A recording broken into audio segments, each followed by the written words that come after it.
नमस्कार दोस्तों, आपका स्वागत है हमारे चैनल पर। कहानियों की श्रृंखला को आगे बढ़ाते हुए आज हम सुनेंगे एक और कहानी, जन्मदिन मुबारक, जिसे लिखा है अलका सिन्हा जी ने। बगल के कमरे से उठती हुई दबी दबी हंसी की आवाज़ उसके कमरे से टकरा रही है। ये हंसी है या चूड़ियों की खनक, पता नहीं, शायद दोनों ही आवाज़ें हैं। इन आवाज़ों के सिवा है भी क्या उसकी दुनिया में। एक अंधेरा उसके चारों ओर गहराने लगा है। अंधेरा जितना गहरा होता जाता है, आवाज़ें उतनी तेज होने लगती हैं। चिर परिचित अंधेरा, अदृश्य आवाज़ें। वह करवट बदलता है। बगल के पलंग से माँ की चूड़ियाँ खनकती हैं। शायद माँ ने भी करवट बदली है। कितना साफ फर्क है माँ की और भव्या की चूड़ियों की खनक में। अंधेरे में भी फर्क छुप नहीं पाता। चूड़ियों की छुन छुन की आवाज़ ट्रेन की छुक छुक की आवाज़ में बदलने लगती है और वह जा पहुंचता है उस मोड़ पर जहां अपनी ज़िंदगी के अंधेरों से उसकी पहली मुलाकात हुई थी। रेल के वातानुकूलित डिब्बे में कुछ ठंड सी लगने लगी थी। कहाँ तक पहुँचे हम? उसने छोटे भाई से पूछा था। पहुँचने ही वाले हैं गौरी के गांव। मेरा मतलब है स्टेशन लगने ही वाला है भैया। विवेक की आवाज़ में उल्लास था, कुछ चुहल भी। एक ही आवाज़ में कितने शेड्स। वह हर शेड को आसानी से पहचान लेता है, इतनी सुगमता से शायद ही कोई और पहचानता हो। उसके चेहरे पर हल्की सी मुस्कुराहट आ बैठी थी। दरअसल वह अपने लिए लड़की देखने जो जा रहा था। विवेक की हड़बड़ी में छुपी चुहल को वह खूब समझ रहा था। हालांकि लड़की देखने जैसी कोई बात नहीं थी, रिश्ता तो तय ही था।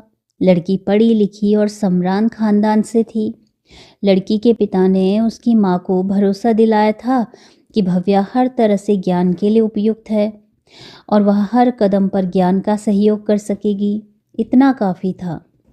यह माँ का ही आग्रह था कि विवाह से पूर्व दोनों एक दूसरे को देख लें, थोड़ा जान समझ लें। ज्ञान फिर करवट बदलता है। नींद नहीं आ रही। बारिश की सौंधी गंध खिड़की के रास्ते उसके कमरे में दाखिल हो रही है। दबे पांव उठकर वह खिड़की के करीब जा पहुंचता है। पता नहीं रात कितनी गुजर गई और कितनी बाकी है। वैसे भी उसके लिए रात और दिन क्या फर्क रखता है। वह खिड़की की सलाखों पर सिर टिकाकर खड़ा हो जाता है। रिम झिम का संगीत बजाती बारिश हो रही है।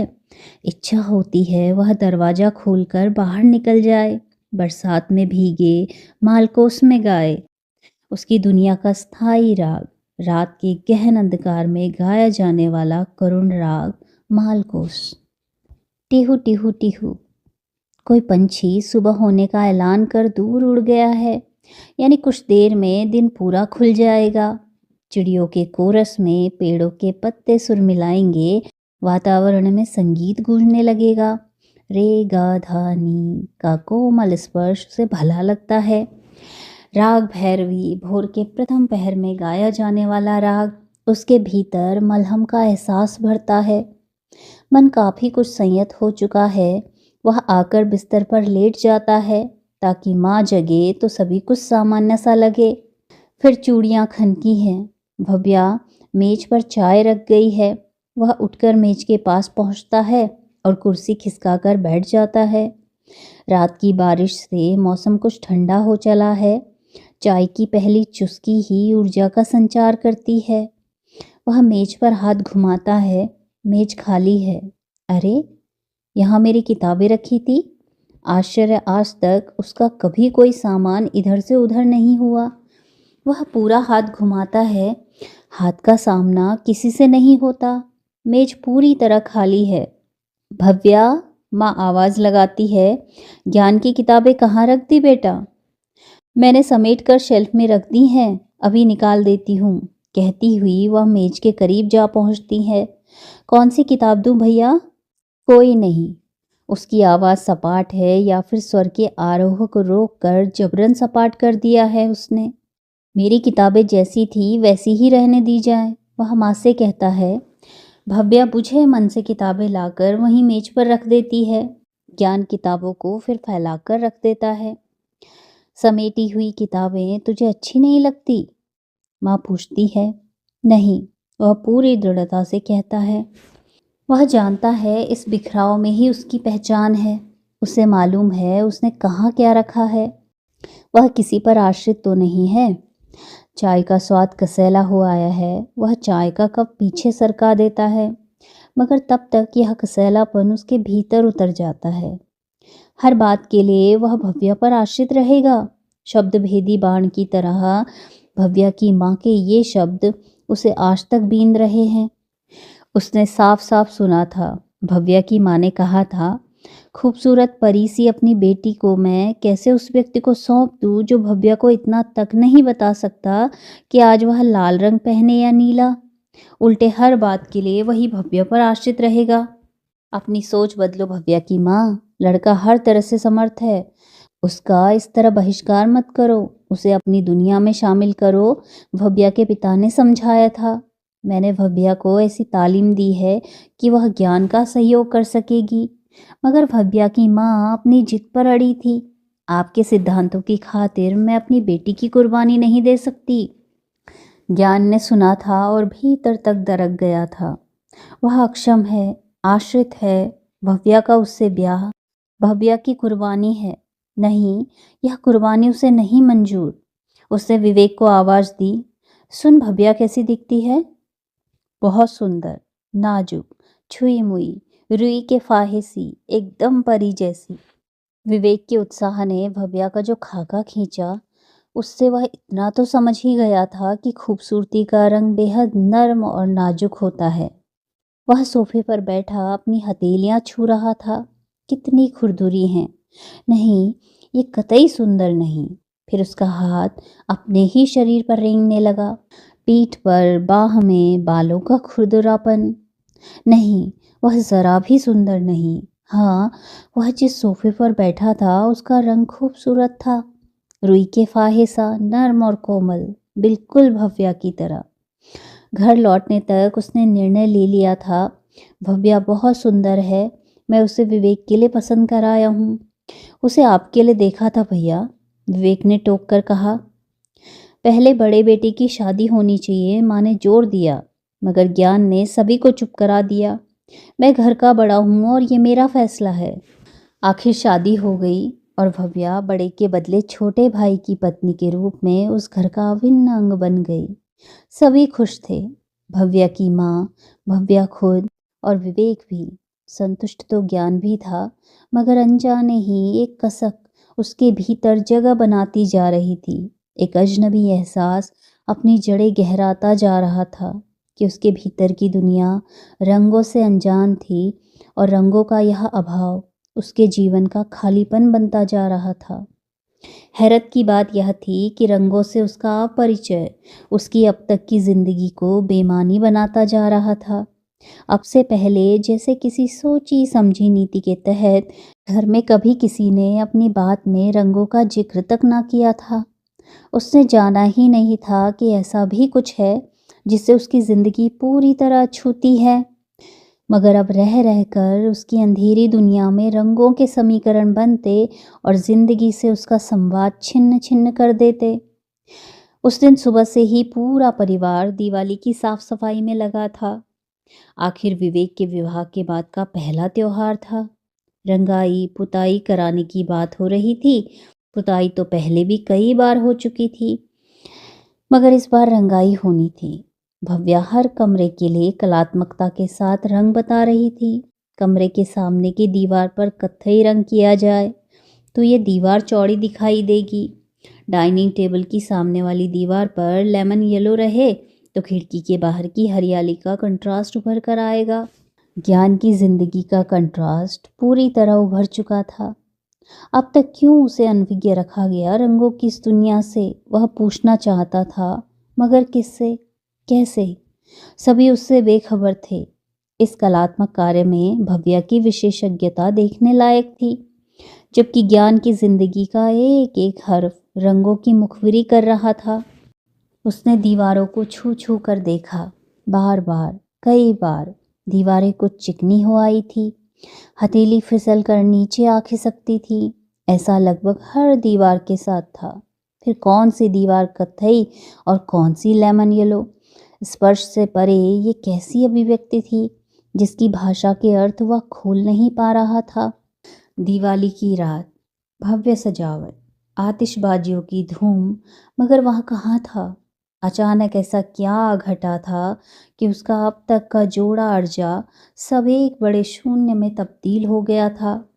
पूरे घर में एक हंसी खनकती रहती थी, वह हंसी जो उसने स्वयं अपने भाई को समर्पित कर दी थी। आज वही हंसी उसे जहर भरे बाण की तरह चुभती थी। तो क्या उसने ऐसा करके गलत किया था? कोलकाता जाते समय माँ ने उसे एहसास दिलाया था कि वह बहुत अहम काम पर जा रहा है। तुम कोई सामान देखने नहीं जा रहे बेटा, इस घर की कुलवधू देखने जा रहे हो। वह लड़की इस परिवार के संस्कारों को अगली पीढ़ी में ले जाएगी। इस लिहाज से परखने की कोशिश करना कि हमारे वंश की शाखाएं आने वाली पीढ़ियों के रूप में पुष्पित पल्लवित होती रहें। माँ की हिदायतों ने उसे जिम्मेदारी के भाव से भर दिया था। उसने माँ के हर शब्द पर भव्या और उसके परिवार को खरा पाया। उसके घर के संस्कार, उसके पिता के सिद्धांत, ज्ञान के परिवार और परंपराओं से मेल खाते थे। भव्या की माँ की व्यावहारिकता को भी नज़रअंदाज नहीं किया जा सकता था। यह सच है कि भव्या की माँ के शब्दों से वह आहत हुआ था। क्या सिर्फ इसलिए उसे भव्या की उपस्थिति को नकार देना चाहिए था? इस व्यावहारिकता के कारण उसे अपनी जिंदगी के अधूरेपन का एहसास हुआ था। इसीलिए उसे इस संबंध को ना कर देना चाहिए। क्या सिर्फ इसलिए कि अधूरेपन की यह जानकारी उसे आहत करती थी? इस तथ्य को ठुकराया जा सकता था, या फिर जिंदगी भर एक खूबसूरत भ्रम को जिए जाने के बदले कड़वे ही सही मगर वास्तविकता का वर्ण किया जाना अधिक सही था। उसके सिद्धांत तो ऐसा ही मानते थे। तो क्या उसे भव्या के इस बलिदान के लिए हामी भर देनी चाहिए? उस रात भी वह करवट बदलता रहा और उन सवालों पर विचार करता रहा जो उसे छलनी किए जा रहे थे। आखिर उसने भव्या को पत्नी न सही मगर परिवार की कुलवधू के रूप में स्वीकार किया, इस घर की धुरी के रूप में स्थापित किया। ऐसा करके उसने गलत क्या किया? वह खुद अपने लिए अजनबी हो चला था। आकाश की तरफ देखो विवेक, भव्या की आवाज़ बाहर बालकनी से आ रही थी। कैसा लाल हो गया है। पहले भी सूरज ढलता था, उगता था, फूल खिलते थे, पर उनमें ये रंग न थे। विवेक भव्या के बहुत करीब था। आवाज़ में फुसफुसाहट थी। तुम चित्रकार हो भव्या, तुमने ही इनमें रंग भरे हैं। टुकड़ों टुकड़ों में कोई किताब ज्ञान के सामने खुलती जा रही थी। कई सारे छेद एक साथ गड्ढ-मड्ढ हो गए थे। वह उस लुई ब्रेल की तलाश में था जो छूने और सुनने से आगे का अध्याय उसे बता पाता। भव्या बीमार थी शायद, शायद इसीलिए कि माँ की चिंता में भी अजब सा उत्साह था। वह विवेक को बराबर हिदायतें देती रहती, बड़ी खुशी से उसके लिए भिन्न भिन्न प्रकार के व्यंजन बनाती, शौक से खिलाती। कैसे इसने पूरे घर पर कब्जा कर लिया है, ज्ञान मन ही मन सोचता। अब तक माँ की सारी चिंता के हकदार वे दोनों भाई ही रहे थे, मगर अब उसकी किसी को परवाह नहीं थी। विवेक भी माँ की तरह हर समय भव्या भव्या ही पुकारता रहता। आश्चर्य तो इस बात का था कि एक भव्या ही थी जिसे उसका ख्याल रहता। वह उसका कमरा साफ कर देती, पढ़ने की किताबें करीने से लगा देती, मगर उसे भव्या की यह दखल अंदाजी कतई बर्दाश्त नहीं होती और वह खुश होने की बजाय असहज हो जाता। भव्या को निर्दोष मानते हुए भी वह उसके साथ अपेक्षित व्यवहार नहीं कर पाता। बाहरी संतुलन और चुप्पी के बावजूद भीतर एक दावानल धधकता रहता जिसका कभी भी विस्फोट हो सकता था। भव्या की हर बात जैसे उसे उसकी कमी का एहसास कराती थी। वह उसकी किसी भी बात से उखड़ जाता था, हालांकि वह कुछ स्पष्ट नहीं कहता, मगर मन ही मन वह एक हीन भावना से भर उठता। जन्मदिन मुबारक हो भैया, भव्या की आवाज़ और पीछे पीछे विवेक और माँ का स्वर। मेरा जन्मदिन? पहले तो कभी किसी ने नहीं बताया। भव्या है ना, खुशी मनाने का मौका ढूंढ कर निकाल लेती है। विवेक ने ज्ञान को हाथ मिलाकर बधाई दी। तो मेरा जन्मदिन खुशी की बात है। वह मन ही मन तौलता है। एक अंधेरी बेरंग दुनिया में आने की खुशी, अपंग आश्रित होकर जीने की खुशी। मगर इससे पहले कि वह कुछ कहता या पूछता, भव्या ने नर्म नाजुक सा एक तोहफा उसके हाथों में थमा दिया। नर्म यानी खूबसूरत, उसके खुरदुरे हाथ यानी बदसूरत। ये कैसा मेल है। उसे जैसे बिजली का झटका लगता है। वह धीरे से उसे पलंग पर छोड़ देता है।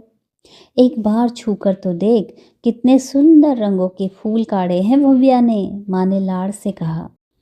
माँ अपना सारा लाड़ प्यार भव्या के नाम कर चुकी है और वह बेदखल हो गया है इस अकूत विरासत से। वह फूट पड़ना चाहता है, वह विद्रोह करना चाहता है, वह खारिज कर देना चाहता है भव्या की समूची उपस्थिति को। पर क्यों? वह उस घर का बड़ा है। भव्या जिस घर की कुलवधू है। वह खुद को समझाना चाहता है कि उसकी कमी के लिए भव्या तो जिम्मेदार नहीं, और कि उसने ही भव्या को इस घर में यह दर्जा दिलाया है। उसे भी भव्या को यह मान लेना चाहिए। वह भरपूर कोशिश करता है कि वह भव्या की आत्मीयता को अपनी हीनता से जोड़ने के बदले उसे सहज भाव में स्वीकार करे, किंतु उस तोहफे को छूने से वह इस कदर भयभीत है जैसे रेशमी धागों में कढ़ा हुआ हर फूल विषैले नाग सा फन काढ़े बैठा है, जो छूते ही उसे काट लेगा और वह धराशायी हो जाएगा। उधर माँ थी कि उससे भव्या की कलाकारी पर उसकी प्रतिक्रिया सुनने को उत्सुक थी। मन पर संयम रखते हुए उसने धीरे से उन फूलों को टटोला। वह सचमुच ही झटका खा गया। रंग बिरंगे फूलों की जिस दुनिया से उसने खुद को निष्कासित जाना था, वह तो उसकी अपनी दुनिया थी। अलग अलग उपहार के साथ हाथों से संवाद करती चिर परिचित लिपि, उसकी जिंदगी के ग्रह नक्षत्र, हर्ष विषाद की अभिव्यक्ति, इन डॉट्स ने ही तो उसके जीवन के अंधेरों को उजालों से भरा था। तो क्या उभरे हुए डॉट्स की ये लिपि खूबसूरत है, रंगीन है? माँ ने अभी तो कहा कि कितने सुंदर रंगों के फूल काढ़े हैं भव्या ने। तो क्या उसकी जिंदगी खूबसूरत रंगीन फूलों से सजी है? विह्वल होकर ज्ञान ने पूरे तकिए पर हाथ घुमाया। जन्मदिन मुबारक डॉट्स की लिपि में उस पर लिखा था। नहीं, ये कैसे संभव है? उसने हाथ दोबारा घुमाया। ठीक लिखा है ना भैया? भव्या चहक रही थी। तुम ब्रेल कैसे जानती हो? मैंने स्कूल में सीखी थी। मगर क्यों? जिस तरह और स्टूडेंट ने अतिरिक्त भाषा के रूप में फ्रेंच सीखी, जापानी सीखी, मैंने ब्रेल को चुना। भव्या इतरा रही थी गोया वह कह रही हो, ब्रेल तुम्हारी जागीर है क्या? ज्ञान परास्त हो गया। आज पहली बार वह महसूस कर रहा है कि वे आंखें जिनसे वह कभी कुछ नहीं देख सका, वे शर्म से झुक गई हैं। भव्या भी औरों की तरह जर्मन, फ्रेंच या जापानी जैसी कोई दूसरी व्यावसायिक भाषा सीख सकती थी। ब्रेल सीखना तो उसके लिए कोई विवशता थी ही नहीं। उसका अंतर्मन उसे झकझोर रहा था कि क्यों उसने अपने और भव्या के बीच एक ऐसी विभाजक रेखा खींच दी कि वह पारिवारिक संबंधों की सहज आत्मीयता का सुख भी नहीं उठा पाया। क्या इसलिए कि उसकी खातिर माँ और भाई अब तक उसके अंधेरेपन के साथ चलते रहे, स्पर्श की टटोलती शब्दावली में जीते रहे, रंगों से विरक्त बने रहे ताकि उसे अपनी रिक्तता का एहसास न होने पाए। जबकि इसके विपरीत भव्या उसके अभाव को पूरने की कोशिश करने में लगी रही, खुद को अंधेरे में रखने के बदले उसे उजाले भरी सामान्य दुनिया का हिस्सा बनाती रही। आज पहली बार वह अपने चेहरे पर जड़ी निस्पंद आंखों में तरंग महसूस कर रहा है। वह अनुभव कर रहा है कि उनमें कोई गीला रंग उतर आया है। आज वह साफ देख रहा है कि भव्या उसकी किताबों की रैक के सामने खड़ी पूछ रही है, कौन सी किताब लाऊं भैया? उसे साफ सुनाई दे रहा है भव्या के पिता का स्वर। मैंने भव्या को ऐसी तालीम दी है कि वह ज्ञान का सहयोग कर सकेगी। वह परास्त हो गया है भव्या की तालीम के आगे, भव्या के पिता के सिद्धांतों के आगे। आश्चर्य कि वह अपनी हार से अभिभूत है। वह इस हार का जश्न मनाना चाहता है। बहू, ज़रा मेरे बुक शेल्फ से मेरी नॉर्टन की किताब लाना तो। भव्या को स्नेह भरा आदेश देकर उसने उसे अपनी दुनिया में आमंत्रित किया और स्वयं शाही ठाट के साथ उस बूटीदार तकिए पर सिर टिकाकर उसके लौट आने की प्रतीक्षा करने लगा। तो मित्रों, बहुत बहुत धन्यवाद इस कथा को सुनने के लिए।